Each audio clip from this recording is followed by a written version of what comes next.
வண்டியோட brake oil tank நம்ம இங்கே பார்க்க முடியும்.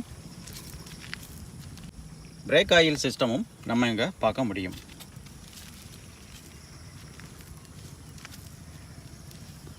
இங்கே யமஹாவோட பேட்சிங் கொடுத்துருக்குறாங்க. சைடில் ஒரு ப்ராப்பரான ஒரு ஸ்போர்ட்டிவான டிசைனில் இங்கே யமஹாவோட பேட்சிங் ரெண்டு சைடுமே நமக்கு கொடுத்துருக்குறாங்க. வண்டியோட இன்ஜின் பார்த்தோம்னா ஒரு liquid gold 4 stroke SOHC 4 valve engine தான் இதில் கொடுத்துருக்காங்க. இன்ஜினோட சிசி அப்படின்னு பார்த்தோம்னா 155 சிசி இந்த வண்டிக்கு வந்துடுது. இந்த வண்டியோட மேக்ஸிமம் பவர் அப்படின்னு பார்த்தோம்னா 18.4 PS இந்த வண்டிக்கு பவர் வருது. மேக்ஸிமம் டார்க் அப்படின்னு பார்த்தோம்னா 14.2 நியூட்டன் மீட்டர் கொடுத்துருக்காங்க. இந்த வண்டியோட கியர் டிரான்ஸ்மிஷன் அப்படின்னு பார்த்தோம்னா ஒரு 6 ஸ்பீடு கியர் டிரான்ஸ்மிஷன்